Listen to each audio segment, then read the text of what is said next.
van Jesus en die apostels, sê Lukas in Handelinge 1 vers 3.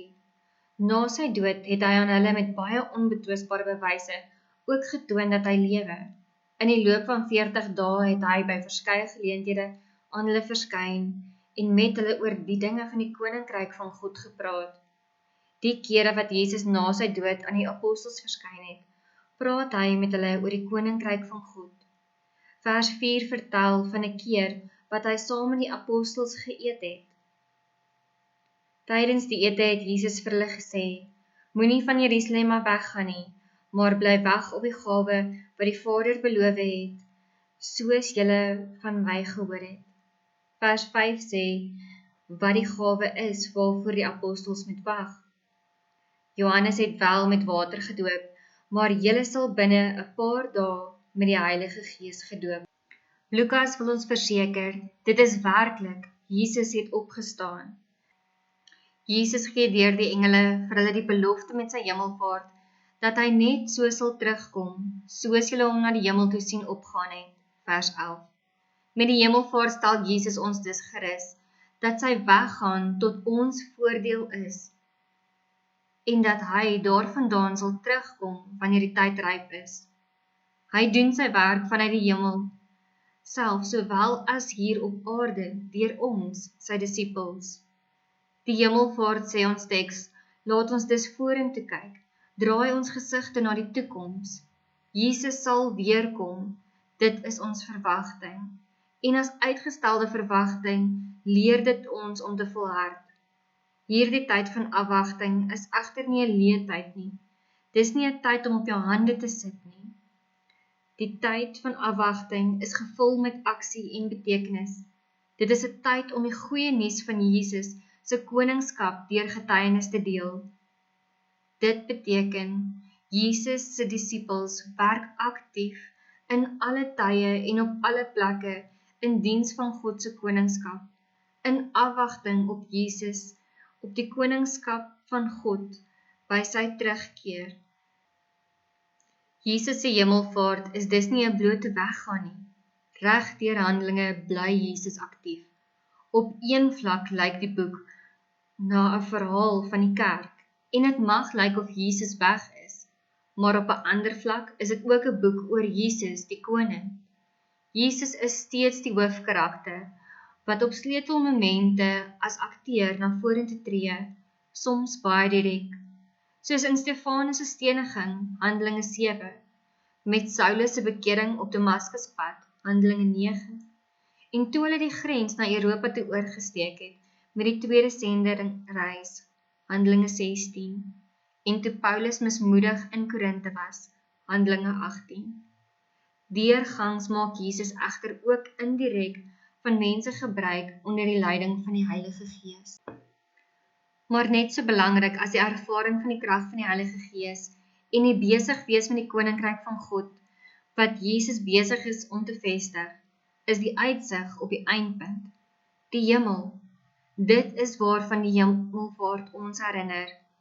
Dit is ons uitgestelde verwagting, die Nuwe Testamentiese gebede wat ons leer om te volhard en uit te hou. Die hemel in die Bybel is God se ruimte. Die aarde is ons ruimte.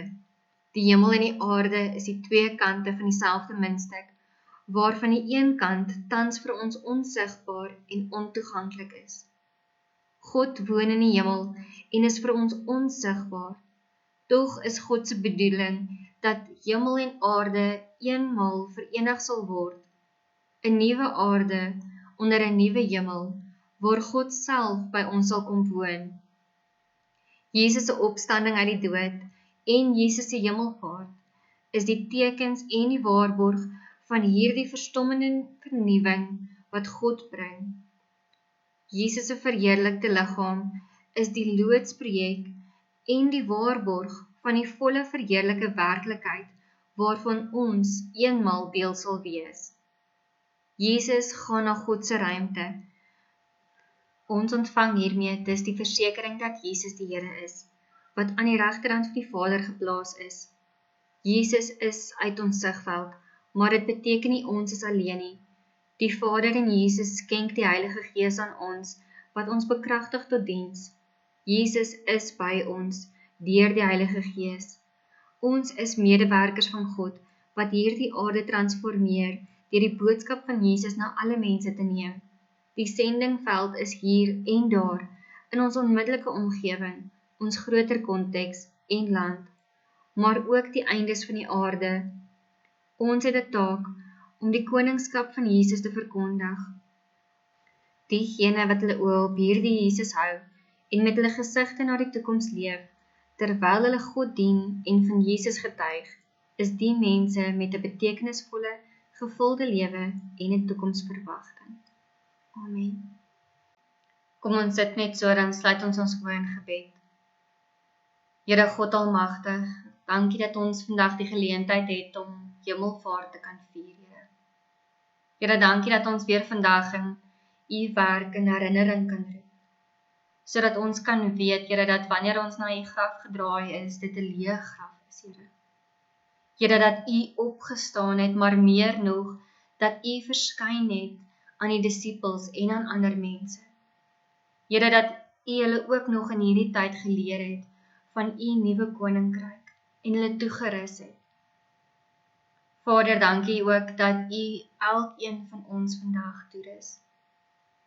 Here, dankie dat elkeen van ons kan weet dat U vir ons in staat gestel het om hierdie werk te gaan doen, sodat ons kan uitgaan na die wêreld daar buite, na mekaar kan draai, Here, en vir mekaar kan gaan vertel wat U alles gedoen het.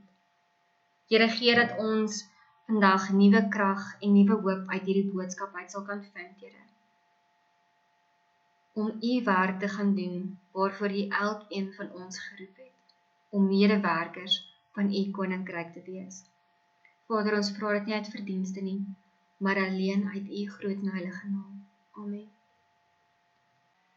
Ontvang ook nou die seën van die Here. Die Here sal julle seën en julle beskerm. Hy sal tot julle redding verskyn en vir julle genadig wees. Die Here sal julle gebede verhoor en vir julle vrede gee. Amen.